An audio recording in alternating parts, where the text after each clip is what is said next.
মানবাধিকার এবং ভোটাধিকার সহ নানা ইস্যুতে শেখ হাসিনা সরকারের উপর অসন্তোষ ছিল মার্কিন প্রশাসনের। বাংলাদেশে সরকার পতনের পেছনে যুক্তরাষ্ট্র জড়িত বলেও অভিযোগ রয়েছে হাসিনার। অন্যদিকে গত 15 বছরের শাসনামলে শেখ হাসিনাকে অকুণ্ঠ সমর্থন দিয়ে এসেছে ভারত। আর এবার খবর আসলো সে ভারত সরকারের পতনেরই কলকাঠি নাড়ছে মার্কিন যুক্তরাষ্ট্র। রাশিয়ার সংবাদ মাধ্যম স্পুটনিক এক প্রতিবেদনে জানিয়েছে, গোপনে বাংলাদেশের মতো ভারতে সরকার পরিবর্তনের ছক কষছে যুক্তরাষ্ট্র। প্রতিবেদনটিতে দাবি করা হয়, মার্কিন গোয়েন্দা সংস্থা CIA বন্ধুত্বের আড়ালে মোদী সরকারকে উৎখাতের জন্য ব্যাপক প্রচেষ্টা চালাচ্ছে। এজন্য অন্ধ্রপ্রদেশের ব্যাপটিস্ট চার্চ এবং বিরোধী নেতাদের সাথে যোগাযোগ করছে তারা। প্রতিবেদনে আরও দাবি করা হয়, ক্ষমতাসীন বিজেপির রাজনৈতিক জোট NDA ভাঙতে তৎপরতা চালাচ্ছে CIA। এজন্য অন্ধ্রপ্রদেশের মুখ্যমন্ত্রী চন্দ্রবাবু নাইডুকে টার্গেট করেছে গোয়েন্দা সংস্থাটি। ধারণা করা হচ্ছে এক্ষেত্রে পাকিস্তানি মডেল অনুসরণ করতে পারে CIA। এর আগে পাকিস্তানে বিরোধীদের অনাস্থা প্রস্তাবে ক্ষমতাচ্যুত হয়েছিলেন ইমরান খান। ভারতের বর্তমান মোদী সরকারও জোটের উপর নির্ভরশীল। জোট ভাঙলে সরকার টিকিয়ে রাখতে হুমকির মুখে পড়তে পারে নরেন্দ্র মোদী। মার্কিনীদের মোদী বিরোধী গুঞ্জন আরও শক্ত হয় কিছু ছবি প্রকাশের মাধ্যমে। সম্প্রতি সোশ্যাল মিডিয়ায় ভাইরাল হওয়া ছবিতে দেখা যায়, দিল্লির মার্কিন consul general Jennifer Larsen Asaduddin ওয়াইসির সঙ্গে দেখা করেছেন। মোদী বিরোধী অবস্থানের কারণে বরাবরই আলোচনায় থাকেন হায়দ্রাবাদ থেকে 4 বার লোকসভার সদস্য নির্বাচিত হওয়া আসাদুদ্দিন ওয়াইসি। জানা গেছে, ওয়াইসি ছাড়াও ভারতের বিরোধী নেতাদের সঙ্গে দেখা ও আলোচনা করেছে CIA। এর আগে মুখ্যমন্ত্রী চন্দ্রবাবু নাইডুর সঙ্গে দেখা করেছিলেন জেনিফার লারসেন। শুধু তাই নয়, তিনি তেলেঙ্গানার মুখ্যমন্ত্রী কে চন্দ্রশেখর রায়ের সঙ্গেও দেখা করেন। আর এসব সাক্ষাৎকে বেশ সন্দেহের চোখে দেখছে রাশিয়া। বিভিন্ন সময় অভ্যুত্থান এমনকি সরকার পাল্টে দেওয়ার মতো বড় ঘটনা ঘটিয়েছে মার্কিন গোয়েন্দা সংস্থা CIA। ইরানে অভ্যুত্থানের মাধ্যমে মোসাদ্দেক সরকারকে সরিয়ে আমেরিকান পাপেট রেজা শাহ পাহলেভিকে বসানোর নীল নকশা সফলভাবে সম্পন্ন করেছিল CIA, যা 2013 সালে প্রকাশ্যে স্বীকার করে সংস্থাটি।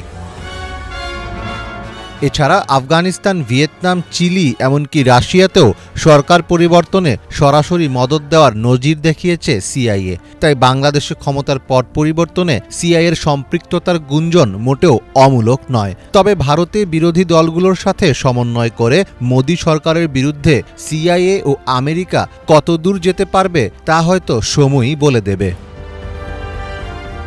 মীর ফজলে রাব্বি, বাংলা ভিশন। বাংলাদেশে ভয়াবহ বন্যা আর শেখ হাসিনা ইস্যুর পর এবার সীমান্ত ঘিরেও ভারতের সাথে বাংলাদেশের তীব্র টানাপোড়েন আর উত্তেজনা ছড়িয়ে পড়েছে, এমন খবর প্রকাশ করেছে ভারতের বিভিন্ন সংবাদ মাধ্যম। তারা বলছে, গেল সপ্তাহের 2টি ঘটনায় এখন রীতিমতো মুখোমুখি অবস্থানে দুই দেশের সীমান্তরক্ষী বাহিনী, বর্ডার গার্ড বাংলাদেশ BGB ও ভারতীয় সীমান্তরক্ষী বাহিনী BSF, যা ভারত বাংলাদেশের মাঝে চলমান রাজনৈতিক ও কূটনৈতিক টানাপোড়েনকে আরও কয়েক গুণ বাড়িয়ে দিয়েছে। ভারতের গণমাধ্যমের দাবি, গেল বুধবার লালমনিরহাটের পাটগ্রাম উপজেলার দহগ্রাম ইউনিয়নের হাড়িপাড়া সীমান্তে ভারতীয় সীমান্তরক্ষী বাহিনী কাঁটাতারের বেড়া নির্মাণের সময় তাতে বাধা দেয় বর্ডার গার্ড বাংলাদেশ। ভারতের দাবি, গবাদি পশু আটকানোর জন্য বেড়া দিচ্ছিল তারা। তবে বাংলাদেশ সীমান্তরক্ষী বাহিনী জানিয়েছে, আন্তর্জাতিক সীমান্ত আইন অনুযায়ী শূন্য রেখা থেকে 150 গজের মধ্যে কোনো স্থাপনা নির্মাণ করা যাবে না। আর BSF-এর তত্ত্বাবধানে শূন্য রেখাতেই কাঁটাতারের বেড়া নির্মাণের প্রস্তুতি নিচ্ছিল দেশটির শ্রমিকরা। বিষয়টি নজরে এলে বাংলাদেশের BGP বাধা দেয়। তাতে কাজ বন্ধ রাখতে বাধ্য হয় ভারতীয় বাহিনী। পরে ভারতীয় বাহিনীর সদস্যরা ভারী অস্ত্র নিয়ে সীমান্তে অবস্থান নেয়। একই সাথে সীমান্তে বিপুল পরিমাণের কাঁটাতারের বেড়া ও নির্মাণ সামগ্রী এনে রাখে। এর জেরে সেখানে অতিরিক্ত সদস্য মোতায়েন করে সতর্ক নজরদারি বাড়িয়েছে বাংলাদেশ সীমান্তরক্ষী বাহিনী। এর আগে 5 ভারতীয় নৌ অপারেটর বাংলাদেশের জলসীমায় ঢুকে গেলে তাদের আটক করে বাংলাদেশের সীমান্তরক্ষীরা। তবে যথারীতি ভারতের দাবি, গঙ্গা নদীতে প্রবল স্রোতের কারণেই নাকি নৌকাগুলো অসাবধানতাবশত বাংলাদেশের ভূখণ্ডে প্রবেশ করেছিল। বাংলাদেশ ও ভারতের মধ্যে প্রায় 4156 কিলোমিটার দীর্ঘ আন্তর্জাতিক স্থল সীমান্ত রয়েছে, যে সীমান্তে ভারতীয় বাহিনীর গুলিতে মৃত্যু হয়েছে অনেক বাংলাদেশির, যার কোনো বিচারই কখনো বাংলাদেশ পায়নি। 2011 সালে কুড়িগ্রাম সীমান্তে কাঁটাতারে বেড়ায় ঝুলে থাকা কিশোরী ফেলানীর লাশের ছবি আলোড়ন তুলেছিল দেশ বিদেশে। ভারতের সীমান্তরক্ষী বাহিনী বিএসএফ গুলি করে 15 বছর বয়সী ফেলানীকে হত্যা করে লাশ ঝুলিয়ে রেখেছিল কাঁটাতারের উপর। শুধু ফেলানী নয়, আন্তর্জাতিক সংস্থাগুলো বলছে 2014 থেকে 23 পর্যন্ত গত 9 বছরে সীমান্তে বিএসএফ এর হাতে 245 বাংলাদেশি হত্যার ঘটনা ঘটলেও একটি হত্যাকাণ্ডেরও বিচার হয়নি। এসব ব্যাপারে বরাবরই নিশ্চুপ ছিল শেখ হাসিনা সরকার, আর এই বিচারহীনতাই সীমান্ত হত্যাকে উস্কে দিয়েছে বলে মনে করছেন বিশ্লেষকরা। মূলত বাংলাদেশের সাবেক প্রধানমন্ত্রী শেখ হাসিনা গেল 5 আগস্ট গণ আন্দোলনের মুখে বাংলাদেশ ছেড়ে ভারতে আশ্রয় নেওয়ার পর থেকেই দুদেশের সম্পর্কের চরম অবনতি ঘটে। শেখ হাসিনার ভারতপ্রীতি মনোভাবের কারণে বাংলাদেশের জনগণের মনে তীব্র ভারত বিদ্বেষ জন্ম নিয়েছে এবং তার বহিঃপ্রকাশ ঘটে যাচ্ছে বলে মনে করছেন বিশ্লেষকরা। তারা বলছেন, আর মাথা নত নয়, জবাব দিতে হবে সব অন্যায়ের। আর ভারতের প্রতি বাংলাদেশের এমন মনোভাবের কারণেই সীমান্তে মোদী সরকারের বাহিনী কড়া অবস্থান নিয়েছে। সেক্ষেত্রে বাংলাদেশেরও কঠোর অবস্থান নেওয়া দরকার বলে মনে করছেন বিশ্লেষকরা। রিফাত জামান, বাংলাভিশন নিউজ ডেস্ক।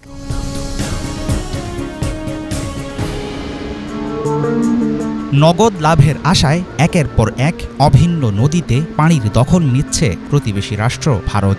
জলবিদ্যুৎ কেন্দ্র সহ নানামুখী প্রকল্পে পানির যোগান দিতে 54টি নদীতে দেশটি তৈরি করছে অসংখ্য বাঁধ, ব্যারেজ ও রিজার্ভার। ইচ্ছামতো আটকে রাখছে গঙ্গা, ব্রহ্মপুত্র, তিস্তা, মহানন্দা ও বরাকের মতো যৌথ নদীর পানি। খরায় শুকিয়ে ফেলে বর্ষায় ডুবিয়ে দেয়া পানি নিয়ে দিল্লির বহু পুরনো এমন রাজনীতির কারণে ক্রমাগত খুন হচ্ছে বাংলাদেশের নদ নদী। মানচিত্র থেকে মুছে যাচ্ছে সেগুলোর চিহ্ন। নদী না থাকলে কি হবে বাংলাদেশের? বাঁধের বদলে নতুন বাঁধ দিলে কি থামানো যাবে ভারতের পানি সন্ত্রাস? উজানে নদীর পানি আটকে রাখলে ভাটিতে ভরাট হয়ে যায় নদীর তলদেশ। বর্ষার বাড়তি পানি প্রবাহ সামলাতে পারে না গভীরতা হারানো মৃতপ্রায় নদী। ভারত ও বাংলাদেশের সীমান্তবর্তী অঞ্চলে প্রবল বর্ষণ ও পাহাড়ি ঢলে স্মরণকালের নজিরবিহীন চলমান বন্যার পেছনে রয়েছে দিল্লির আগ্রাসী মনোভাবের প্রভাব। নদীর অবদানে বাংলাদেশের মতো যেসব দেশের জন্ম, নদী মরে গেলে বিপন্ন হয়ে যাবে সেসব দেশের অস্তিত্ব। ফেনী, কুমিল্লা, চট্টগ্রাম সহ দেশের 12টি জেলার সাম্প্রতিক চিত্র মনে করিয়ে দিচ্ছে ভারতের কারণে নদীমাতৃক দেশের জন্য নদী হয়ে উঠছে অস্তিত্বের হুমকি।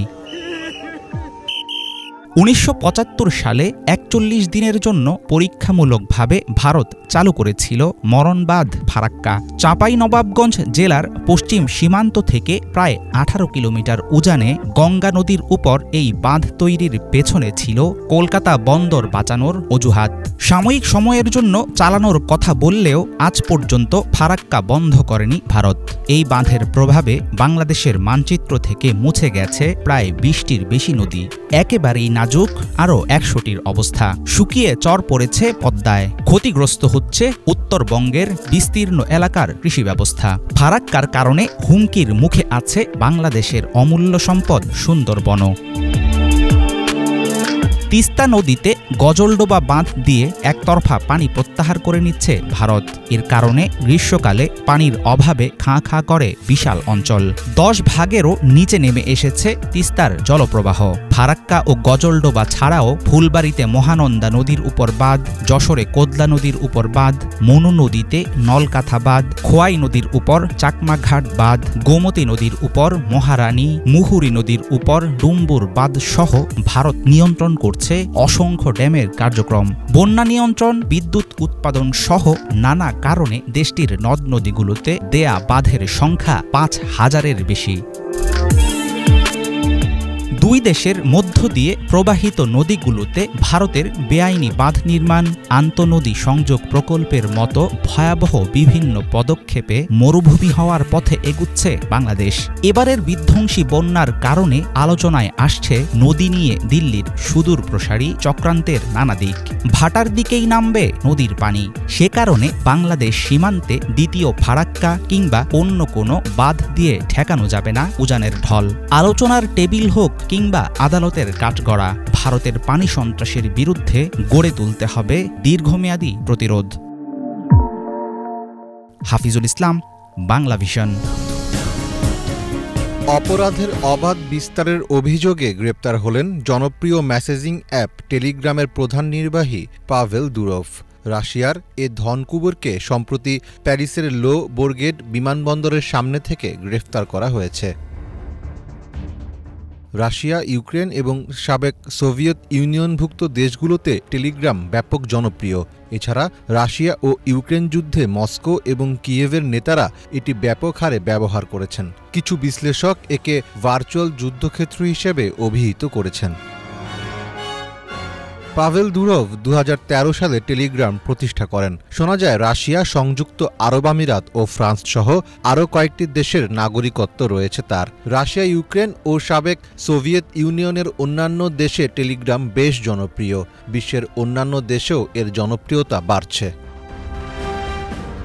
দুরভকে যথেষ্ট চাপে রেখেছিল রাশিয়ার পুতিন সরকার। ব্যবহারকারীর ডাটা হস্তান্তর করতে অস্বীকার করায় 2018 সালে রাশিয়ায় এই অ্যাপটি নিষিদ্ধ করা হয়। তবে 2021 সালে এই নিষেধাজ্ঞা তুলে নেওয়া হয়। তার আগে টেলিগ্রাম ব্যবহারকারীদের ব্যক্তিগত তথ্য নিতে রুশ সরকারের পক্ষ থেকে চাপ প্রয়োগ শুরু করা হলে 2014 সালে দুবাই চলে যান দুরভ।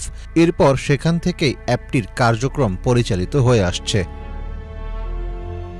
রাশিয়ার রাষ্ট্রীয় সংবাদ সংস্থা তাসের একটি খবরে বলা হয়েছে, দুরভকে গ্রেফতারের খবরটি রুশ কর্তৃপক্ষ ইতোমধ্যেই জানতে পেরেছে এবং পরিস্থিতি বোঝার চেষ্টা করছে। গ্রেফতারের বিষয়ে ফ্রান্সে অবস্থিত রাশিয়ার দূতাবাস তাৎক্ষণিক পদক্ষেপ নিচ্ছে বলেও রুশ সংবাদ মাধ্যমটির খবরে জানানো হয়েছে। জনপ্রিয়তার দিক দিয়ে Facebook, YouTube, WhatsApp, Instagram, TikTok ও উইচ্যাটের পরই টেলিগ্রামের অবস্থান। ব্যবহারকারীর সংখ্যা 2025 সালের মধ্যে 100 কোটি হবে বলে আশা করা হচ্ছে। ফোর্বস ম্যাগাজিনের তথ্য অনুযায়ী টেলিগ্রাম প্রতিষ্ঠার মাধ্যমে দুরভ বিশ্বের অন্যতম সম্পদশালী ব্যক্তিতে পরিণত হয়েছেন। বর্তমানে তার সম্পদের পরিমাণ প্রায় $15.5 বিলিয়ন মার্কিন ডলার। গত এপ্রিলে যুক্তরাষ্ট্রে দেয়া এক সাক্ষাৎকারে দুরভ জানান, কারণ নির্দেশনা মেনে কাজ করার চেয়ে নিজের মতো কাজ করা অধিক গুরুত্বপূর্ণ। এজন্য রাশিয়া থেকে বের হয়েছেন তিনি। তার প্রতিষ্ঠান টেলিগ্রামের জন্য বার্লিন, লন্ডন, সিঙ্গাপুর এবং সান ফ্রান্সিসকোতে জায়গা খুঁজছেন বলেও জানান টেলিগ্রামের এই সিইও। ঠিক এমন সময়ই গ্রেপ্তার হতে হলো এই বিলিয়নিয়ারকে। টেলিগ্রাম অ্যাপটিতে মডারেটরের অভাব সংক্রান্ত একটি অভিযোগের তদন্ত করছে পুলিশ। তাদের বিশ্বাস, মডারেটরের অভাবের কারণে মেসেজিং অ্যাপটিতে বাধাহীনভাবে অপরাধমূলক কার্যক্রম চলে আসছে। মীর ফজলে রাব্বি, বাংলা ভিশন। বিশ্বের বিভিন্ন দেশে প্রাণঘাতী এমপক্সের সংক্রমণ বেড়ে চলায় উদ্বেগ বাড়ছে। এ বাস্তবতায় 14 আগস্ট বৈশ্বিক পর্যায়ে এই রোগ ঘিরে জরুরি স্বাস্থ্য সতর্কতা জারি করেছে বিশ্ব স্বাস্থ্য সংস্থা হু। এরই ধারাবাহিকতায় এবারে এমপক্স মোকাবেলায় বিশেষ কর্মপরিকল্পনা প্রকাশ করেছে সংস্থাটি। সোমবার নিজেদের অফিসিয়াল ওয়েবসাইটে দেয়া এক বিবৃতিতে এমপক্সের সংক্রমণ ঠেকাতে বৈশ্বিক পর্যায়ে কৌশলগত প্রস্তুতি ও তৎপরতার কথা বলা হয়েছে। মানুষ থেকে মানুষে এ ভাইরাস যাতে ছড়িয়ে পড়তে না পারে সে লক্ষ্যে আন্তর্জাতিক, আঞ্চলিক ও জাতীয় পর্যায়ে সমন্বয়ের কথাও বলা হয়েছে। হু জানায়, এবছরের সেপ্টেম্বর থেকে আগামী বছরের ফেব্রুয়ারি পর্যন্ত এই পরিকল্পনা বাস্তবায়নে $135 মিলিয়ন তহবিল প্রয়োজন। এই তহবিল যোগান দিতে সদস্য দেশ ও অংশীজনদের প্রতি আহ্বান জানিয়েছে তারা। পূর্বে হু মহাসচিবের দেয়া বিভিন্ন সুপারিশের ভিত্তিতে এমপক্সের ওপর নজরদারি, এর সংক্রমণ মোকাবেলা ও প্রস্তুতির লক্ষ্যে এই কৌশলগত কর্মপরিকল্পনা প্রকাশ করা হয়েছে বলে জানানো হয়। এর আওতায় টিকা উদ্ভাবন সহ এমপক্স বিষয়ক বিভিন্ন গবেষণা, যথাযথ পরীক্ষার মাধ্যমে রোগ নির্ণয় সহ বিভিন্ন বিষয় অন্তর্ভুক্ত রয়েছে। প্রাণীদেহ থেকে মানুষের শরীরে এমপক্সের সংক্রমণ ঠেকানো এবং স্থানীয় কমিউনিটিগুলো যাতে এক্ষেত্রে ভূমিকা রাখে, হুর কর্মপরিকল্পনায় সে বিষয়টিকেও গুরুত্ব দেয়া হয়েছে। বর্তমানে যেসব দেশে এ ভাইরাসের প্রকোপ বেশি সেসব জায়গায় নিজেদের কর্মী সংখ্যা বাড়াচ্ছে বলে জানিয়েছে বিশ্ব স্বাস্থ্য সংস্থা। হিজল জোবায়ের, বাংলা ভিশন।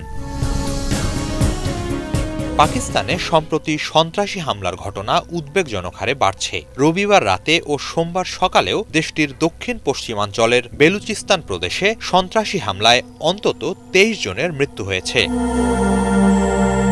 এ ধরনের হামলার তীব্র নিন্দা জানিয়েছে চীন। প্রতিবেশী দেশটিতে এ ধরনের হামলায় উদ্বেগ প্রকাশ করে চীনের পররাষ্ট্র মন্ত্রণালয় জানিয়েছে, তারা সবসময়ই পাকিস্তান সরকারের সন্ত্রাস নির্মূল অভিযান সমর্থন করে এবং এ ব্যাপারে ইসলামাবাদের পাশে থাকবে। মঙ্গলবার এক সংবাদ সম্মেলনে চীনের পররাষ্ট্র মন্ত্রণালয়ের মুখপাত্র লিন জিয়ান বলেন, বেইজিং সবসময়ই যে কোনো ধরনের সন্ত্রাসী কার্যক্রমের বিরোধিতা জানায়। সন্ত্রাস বিরোধী অভিযানে পাকিস্তানের পাশে থাকার অঙ্গীকার জানিয়ে মুখপাত্র বলেন, সামাজিক ঐক্য, স্থিতিশীলতা ও নাগরিক নিরাপত্তা নিশ্চিতে এ ধরনের অভিযান প্রয়োজনীয়। একই সূত্র ধরে মুখপাত্র আরও বলেন, কেবল অভ্যন্তরীণ সন্ত্রাসবাদ নয়, আঞ্চলিক স্থিতিশীলতা ও সুরক্ষা নিশ্চিতেও পাকিস্তানের সাথে সমন্বয় জোরদার করতে চায় বেইজিং। এদিকে সংবাদ সম্মেলনে দক্ষিণ চীন সাগরে অস্থিতিশীলতা তৈরির জন্য ফিলিপাইনকে অভিযুক্ত করেন জিয়ান। যুক্তরাষ্ট্র বা অন্যান্যদের উস্কানিতে এই অঞ্চলে সংকট সৃষ্টির চেষ্টা না চালাতে ফিলিপাইনের প্রতি সতর্কতা জানিয়ে মুখপাত্র বলেন, আঞ্চলিক স্থিতিকে অবমূল্যায়ন করে তারা এখানে বহিরাগত শক্তিকে আমন্ত্রণ জানাচ্ছে। অবিলম্বে এই পথ থেকে সরে আসতে ফিলিপাইনের প্রতি আহ্বান জানানো হয়। হিজল জোবায়ের, বাংলা ভিশন।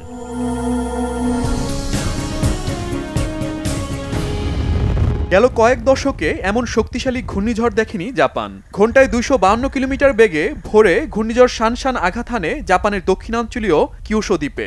ঝড়ের তাণ্ডবে মুহূর্তেই লণ্ডভণ্ড হয়ে যায় বিভিন্ন স্থাপনা, ভেঙে পড়ে বহু গাছপালা, ক্ষতিগ্রস্ত হয়েছে অনেক দামি ও বিলাসবহুল গাড়ি। ঘূর্ণিঝড় শানশানের আঘাতে এ পর্যন্ত 4 জনের মৃত্যু হয়েছে, আহত 80 জনের বেশি।